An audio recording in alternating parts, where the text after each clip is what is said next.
Hello and welcome to Up the Villa podcast. Thanks for all the support recently. If you are new and you are watching, drop the video a thumbs up and subscribe to the channel. Get on the journey, help us grow.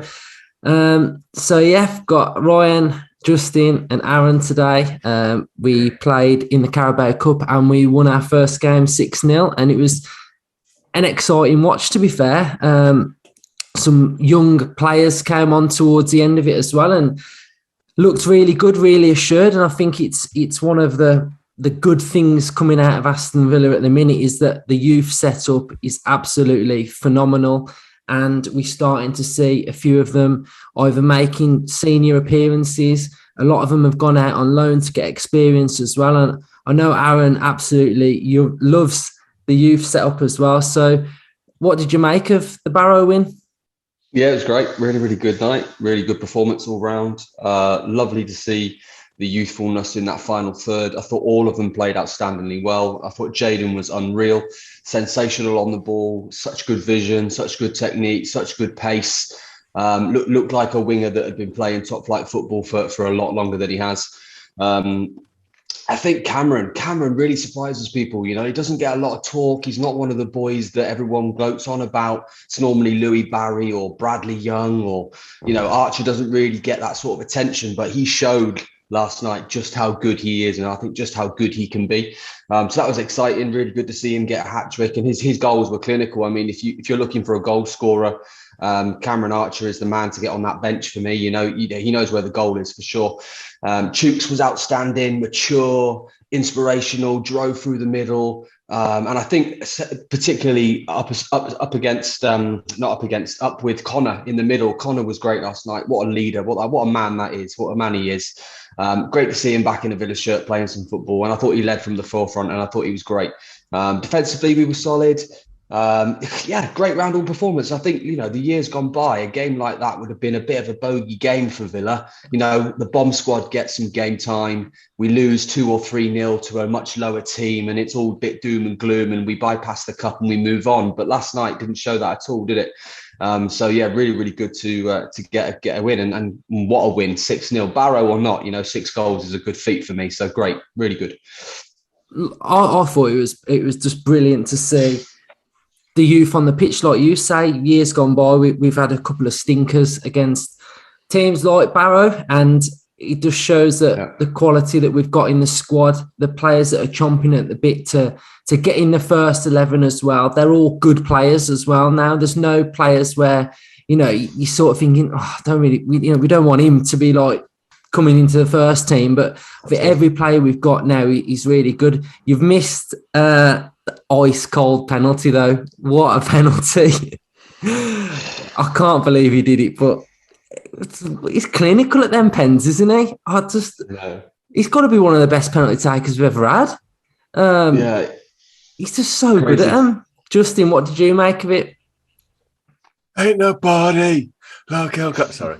I loved it. Loved watching it, to be fair. It was nice, you know, when you see the team news come out, it was always going to be a mixture of, you know, youth and kids and just a nice blend. I think he got the team absolutely spot on. He left out all the sort of what he classes the big guns, so they've got a nice rest till Saturday, and the ones that came in were great. Back four, great. Nice to see Twanzebe at the start. House, he's always looked pretty solid. Steer looked decent. I do wonder now whether he is our proper backup keeper. I'm not sure. We'll see another keeper coming now. So he could be, you know, the actual backup keeper now, which he probably deserves after the stint he's put in at the club now. Lovely to see Connor giving the captain's armband. You know, he's put in some really, really good solid service for this club and he's had his knockers over the last few years. But I thought he was decent, really good last night. You know, his ball playing was phenomenal from midfield. You know, his passing range, it was almost Pirlo-like, wasn't it? I know it was Barrow, so you've got to take it, you know, but you've still got to put the balls in positions, haven't you, to feed off. Philogene Budence was great. Chukwuemeka, I thought his brother played really well actually when he came on. I thought he held the ball really well for a lad that's just basically signed for us, you know, straight on the bench, straight into his first game in the first team. Thought he did really well. Archer, what a finisher that kid is. Jesus, 3 goals. And that first goal made it look like it was just a stroll in the park, but it's not an easy thing to do. Is it? Ball coming across the box? You don't know. It's lower league pitch. You don't know if he's going to take a bobble or anything, but he controlled the ball phenomenally, for basically his first touch of the game, buried it. Second goal was a phenomenal little chip. And I thought the third one was a really nice finish as well. It was a great cutback from Bidence and just lethal. That's what you want from your strikers, isn't it? I didn't know a lot about him, to be honest, before last night. I'd heard his name mentioned a few times. And he's probably benefited from Louis Barry going out on loan, because he would have probably started last night, wouldn't he, in that circumstance? So it just shows the depth we've got of these kids. I know we spent 2 years sort of hoovering up a lot of the top talent from this country and Europe, and it's starting to pay dividends now, isn't it? We can really look forward to not only what we've got to look forward to this season, but over the next 3, 4, 5, 6 years, they're 16, 17-year-olds now. They're breaking into our first team. So the future's bright, isn't it? Great win, 6-0.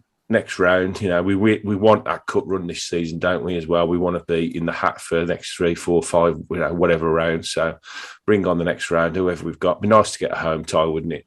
And get a few under the lights, maybe against a lower-ish team again, so some of these kids can experience another game in the cup. But yeah, overall, fantastic night. Brilliant. So delighted we've got Ryan back on today. He got in at about 2:00 after his antics on Saturday night. He wasn't on the podcast that I did on my own, but it looks like he's been raiding eBay as well. So thanks for joining us. What are you thinking about Brentford then, mate? Yes, it was a very good day Saturday, wasn't it? 15-hour session. Proper match days are back. Wasn't in the good book Sunday though, so I was keeping me nut down. But I'd hide them shirts behind you then. I know, yeah. Straight in the wardrobe once this is done, man. And that be, yeah. Yeah. Oh, good day, cracking day, man. But yeah, it'll be a bit more calmer against Brentford. They do make me nervous, though. Brentford do. Championship days, they had our number on us, didn't they? I don't even think we beat them in the Championship. I think they turned us over at their place. Maybe we got a couple of draws at ours, but they're a well-run team. There's a lot to like about them. Their recruitment is spot on. We invested 40 million in Ollie Watkins and Konza, and they are the spine of our team. They're Premier League players. They're pushing for international honours now. They had the likes of Ben Rama, Mopay come through their books, and they've got some good players now, haven't they? The big man up front. You got Rico Henry as well. So they're looking to make a mark in the Premier League. And they've just been brilliant. Haven't they? They plugged away. They lost the playoff final. They come back the following year. They got promoted, and now they're riding on a wave of confidence and swagger. They're playing without fear. They're pressure to hell. They suffocate you. They counter-attack you, and that's everything that we hate playing against. Leeds took advantage of that last year. Sheffield United, the year before, they come up similar with all that confidence as well. So it's a big test for us, I think, a very big test, but it's one I think we're up for. I'll be lumping on a Villa win come Saturday.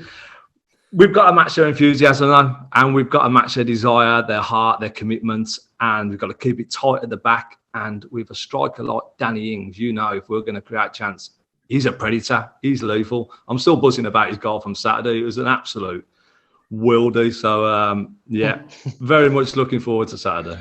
One point I'm going to make. He hasn't scored yet, has he, Tony, up front? No, don't say it. You said it on WhatsApp today. I was like, Luke, no. We know what these strikers are like. We both ignored him as well. Yeah. I'm going to have to bet on 3-1 then. They're all at it. They all love a goal against Villa, don't they? So I just hope he don't have his shooting boots on. But yeah, I'm with you. I feel like it will be a difficult game. But let's be honest. We have to be winning these type of games at home this season to get to where we want to go to. So I feel like Brentford are going to be very good at home, but I do feel like they probably are going to struggle away from home this season. That's just my vibe. Aaron, what are you feeling about them? Similar to Ryan, I think they're an incredibly well-run team. I think they play some fantastic football. I think from the bottom up, they are exactly what a promoted team should look like. You know, they're full of confidence. They're fearless. They've got no worries about whoever they're playing. They're just going to do what they do best, and that is play football the way that they play football best. And I probably think it will be one of the toughest games so far. We need to turn up the way that we turned up against who do we beat 2-0 last weekend? God, I've forgotten already. Newcastle. Yeah, Newcastle. We need to turn up to them the same way we turned up against Newcastle. If we turn up like we played against Watford first half, we'll get absolutely battered, and Tony will get his goals. You know, Tony will get his goals at Villa Park. We don't want that. So, will be a tough game. I'm going for a kind of draw, I think. But you're right, Luke. I think these are the games that we do need to be winning. I think we can afford to lose or draw a few games like this throughout the season. But we certainly need to be picking up way more points in these sorts of games than we did last year, especially if we want to keep pushing for that top 8 position. But Brentford are a good side, and I think we should give them respect and credit when they turn up. Villa Park will be booming again. I can't wait for that. That'll be great. But Brentford will pose us a threat, and we need to be ready to deal with it. Yeah, Justin, how are you feeling about it? Very similar to the guys, really, to all of you. It's not going to be an easy game. I feel like it's a good game for us now, though, to be fair, given the little run we've had. We was all disappointed with the Watford game, but the Newcastle follow-up was much better. We've had a real boost in the week with this cup game, and then we've got another home game prior to what I would normally hate is the international breaks, but I think that's come at the right time for us to get the players back that we're missing. So I think it's a good game for us, to be honest. If we'd have been playing a City or a Chelsea or, whatever on Saturday, we'd be going into the break possibly with a loss. So I think it's a game we can win, and we'll be looking to win it. We'll be trying to get on the front foot. We'll be trying to dictate the game. They will come and sit back, like Ryan says, and probably try and counter us. They've got some good players to do that. But I think it's all about how we attack the game. I think if we set up right and our attitude's right, I think we'll win the game. I feel like we'll start the game better than what we did against Newcastle. I think we was a bit cagey and nervy to start with, but the win against Newcastle now should have given us a little bit more confidence to sort of believe we can impose ourselves a little bit better. So let's go to the thoughts, and there's a few questions I'll fire them around. So James Pearce-Smith has put, I could say this match has the potential to be end-to-end, relentless counter-attack, 2 former colleagues battling their tactics out on the pitch when they worked so well together. I would take a point against Brentford. Frank will have his lads fired up for this. Hudson has put Ramsey on the score sheet is all I care about. 3-0, Watkins and Bailey back in, also time to turn the screw.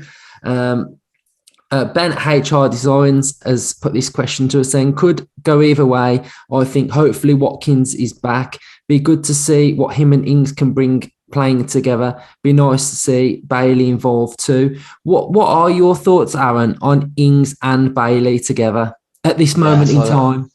Yeah, I spoke about it last night on the podcast with Dan, and for me, it's I don't know how they play together. I don't see right at this moment in time how they play together, but they will be away, and I'm sure Dean will be working that out immensely. Sleepless nights trying to work out how those 2 boys can play together, because for me, Watkins has to start. If he's fit, if he's ready, Watkins has to start. He might not be the prolific goal scorer like Danny Ings, but he certainly does everything else that we need in that squad. And last year he was incredible at all those things, holding the ball up, making those runs, making those passes, making those gaps, all the things that people didn't really give him much credit for, apart from the Villa fans, who warranted kind of his input. So for me, Watkins has to start. And on Danny Ings' performances so far and his goal scoring record, he has to play as well. So for me, the 2 have to play. I wonder whether Danny could play a slightly false 9 behind Watkins kind of role, in a Watkins at the spearhead and then a 3 behind him. So Ings, Bailey, Buenda, whoever it may be, in that kind of front 3 just behind Watkins. I'd possibly see that happening. But then that would then alter kind of what will happen in the middle. So it's be interesting to see how it goes. I have a hunch that if Watkins is fit and ready, he'll start on the bench and come on. And I think Danny will take the reins. But both great players, Luke. You know, that's the beautiful thing. I think for the first time in God knows how long, 5, 6, 7 years, we've now actually got a choice between two quality strikers. You know, we're not just having to rely on one striker, and if he's unfit, Keenan Davis gets a start, or we have to change a formation completely. So that's really exciting that we've got two, you know, really top quality strikers in the club now. But it will be very interesting to see how we play with them both when they're both fit and raring to go, for sure. The thing is, Watkins as well. It's not just his goals, is it? It's his movement. It's his chasing down. It's everything that he could bring, which is why he's so crucial to us as well, basically. So I'm with you. I think Watkins also has to start, but I think if he was a doubt 2 weeks ago and he wasn't in this, he didn't play last week, did he? So I think if he is back, he'll be on the bench with you. And then we've got Alan Joyce has put a must-win game for us at home against a nearly promoted team. Has to be a win. Tough fixtures coming up next, and we could use a few players getting some confidence and sharpness in front of goal. Hopefully Ollie is back, but no point rushing him or Bailey if not. David Cave has put, I've never seen Villa beat Brentford, pretty much like what Ryan was saying at Villa Park. Tough game, need to play better than we did against Newcastle to win.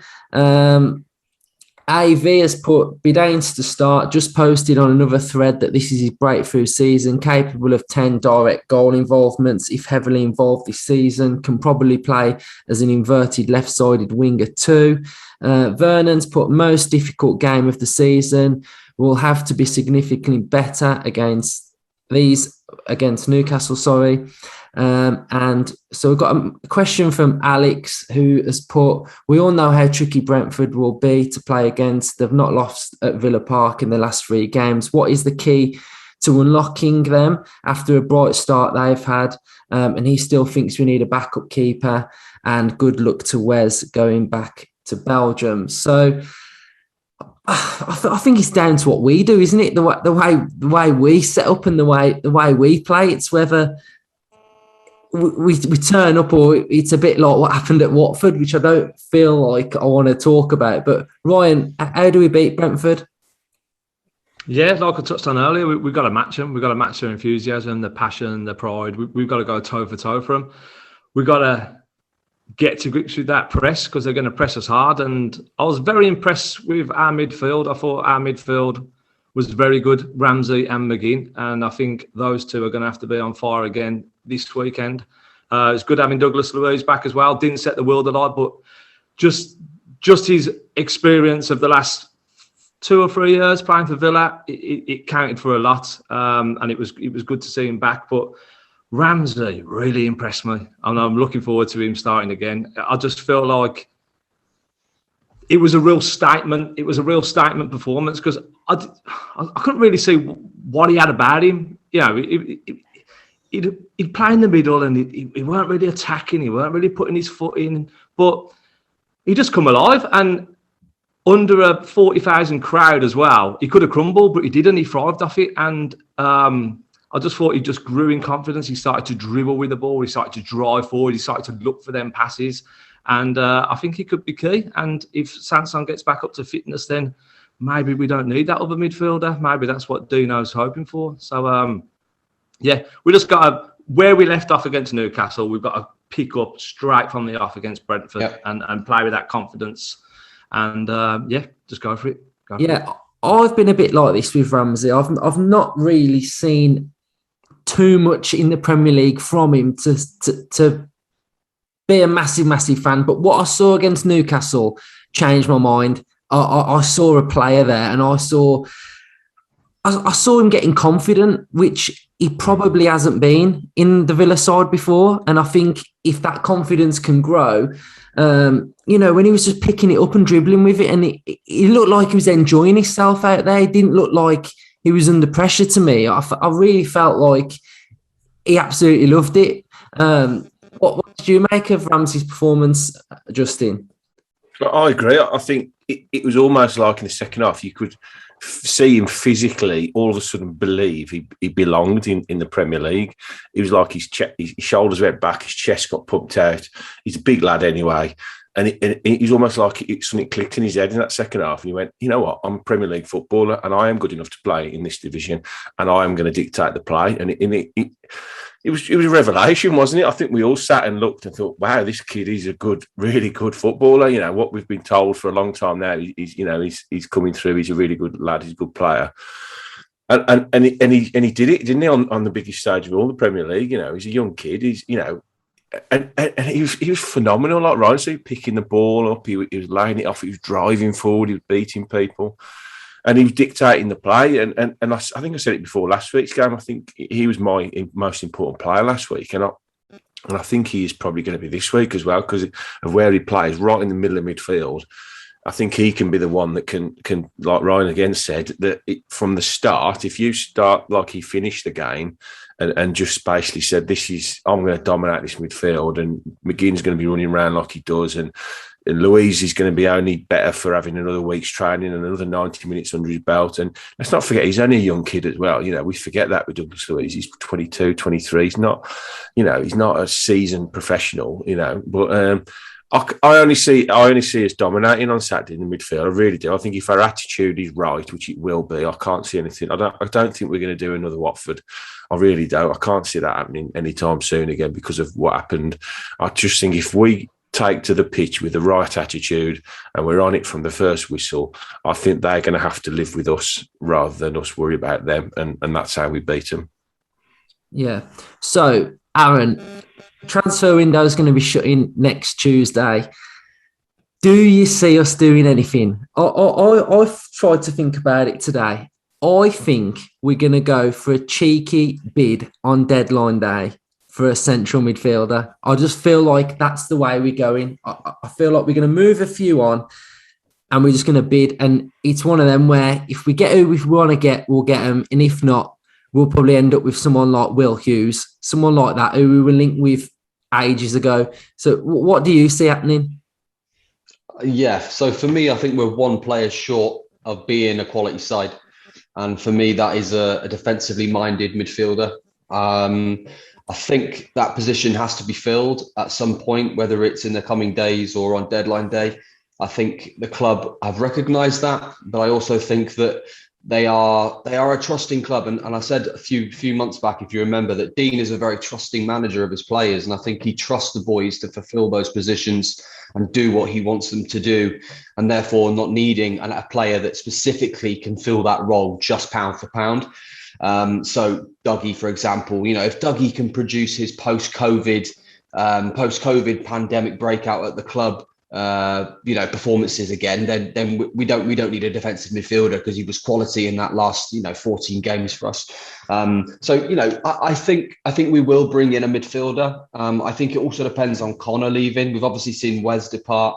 That gives us another squad number to fill, but I don't think we'll be looking to replace Wes directly. I think we've got the players around the club already to do what Wes could have done for us and probably better. You know, the likes of Archer, Jaden, Chooks, for example, all those players can do what Wes was doing. But I do think if Connor goes, then we will look to replace Connor. I think Connor deserves to get a move somewhere. I can't see Connor playing much football this season, bless him. You know, he's been a loyal servant to this club, and I do wish him all the best. And I hope he does find a move before deadline day. And I think he will be replaced. In my mind, the club have probably all got a few sniffing around at the moment, ready to pounce if Connor gets a move away. So let's see what happens. But I don't think it'll be a crazy incoming in the next week for sure. It will be one player. And I think you're right with Jed Steer. You know, I've always liked Jed Steer, great keeper, good backup, sturdy. You know, he knows the club well. He understands the Premier League. So I don't think we'll be looking to get another goalkeeper in, quickly. Might get a Bossman in a month or so's time, someone floating around, needing some game time, and just sit on a bench with a bit of experience. But I think Jed will be fine for now. So yes, mate, my answer is yes, I think one more player. But I think you could be right. It could be a deadline day surrounding signing. Bit of a, let's get him in quickly. This is who we want. Let's go. Let's get it done. Yeah, for sure. This feels like it'll be that like little waiting game and you're just going to put that bid in and it's the tester and it's like, I can't remember the last time we put a last minute deadline day bidding. Can you? It's always normally Jemba. He was expensive midfielder. we normally put the old message out about 8 o'clock. Don't we? We're done now, and that's it. It's no excitement, is it? So it'd be nice to be sitting around 11 o'clock waiting for something to waiting for paperwork to go off. I remember those Sky Sports days where Pete Colley would be outside Bodymore Heath until 11, waiting for another signing, telling us we're not done. The lights are still on. I remember that. Well, it's quite exciting, isn't it? Yeah. What do you think of Twanzaibi filling that position though? If Louis isn't there, because he brought him on, didn't he, as a defensive mid on Saturday? Yeah, I think Axel can do a great job there. To be fair, he's versatile, isn't he? He's flexible. He's played a number of positions over his very short career, really. Right back, centre back, defensive midfielder, even a little bit more forward in the midfield he's played before. So I think there's an understanding that Axel can do that for sure. But with us being short at the back, you'd like to think that Axel predominantly will be there for defensive replacement and defensive backup rather than the midfield. But, if worse comes to worse, then sure, he can fill in there. But I do feel like we are an Anguisse, Basuma, Romeo away from being a quality team in that middle for sure. I think that will give John McGinn the time. The Axel thing is just a backup if we don't buy anyone, isn't it? I think he can fill a gap, like you say. I do actually think we do need another keeper. I do think Jed Steers deserved his chance at backup, but I think, should the worst happen, and I won't say it, and something happened to our first choice, then it leaves us very, very short there because all of a sudden you've got a young kid on the bench. I would like to see somebody. I know Hennessy was linked, wasn't he? Because he's sort of second or third choice at Palace. Someone like that won't cost any money. They can just come in and be happy. But I'll maybe two signings. I'd love a centre midfielder, top quality one. Yeah. I think the boost that would give the club as well, coming out of that transfer window and out of the international break, I think it would be, with 3 really tough games, I think it could be a really timely signing. And I think with a proper defensive midfielder in the middle, you can see the likes of John McGinn, Sanson, Ramsey, Dougie Louise, really, really stepping up and really being able to show what they can do without having to worry about defensively minded stuff. Especially away from home as well. Yeah, mate. Yeah, totally. Totally. I think that's crucial. I also think maybe that could open up the way to get Ings and Watkins in the team, because you could go 3-5-2, couldn't you? Yeah. We've got 3 centre halves. The wing backs, we've got people that can play wing backs. And if you had a really tough tackling centre midfielder in there, you could put one up front and then the other midfielder would just fill the gaps in the middle of the park. So, there is a way of getting that, that team in, isn't it, with those 2 up front? Yep. Definitely. Right, let's go around then to score predictions. I'll go 2-1 Villa. Ings going to be 3-3, and I'll go for a McGinn goal as well. Ryan? I was going to go 2-1, but I'll go 3-1. If Ollie's back, Ollie and Ings, I'm feeling a 3-1. To be fair, if Ollie's back scoring against Brentford, good shout. Aaron? I was quite reserved last time round and went for a draw on these kind of games, but I think I will go for a Villa win. I think we've got it in the bag to get a Villa win. Maybe a 1-0. Defensively we're solid. Defensively they're quite solid. Counter-attacking football, end to end, just 1 goal in it. Danny Ings, 75th minute. So this is what Up the Villa podcast does to you, man. Just gets all that positivity into you, man. You're feeling the win now. Justin, 5-0? No, I'm just going to go for a solid 2-0. I'm going for Ings like you, 3-3. And I'm going for a Ramsey goal as well. Buzzing. Right, thanks everyone for watching. And we will be back for I'll be doing the first fan cams with you guys at Villa Park on Saturday, and then we'll be back for a match reaction after that as well. Thanks everyone for coming on as well. Up the Villa. Up the Villa.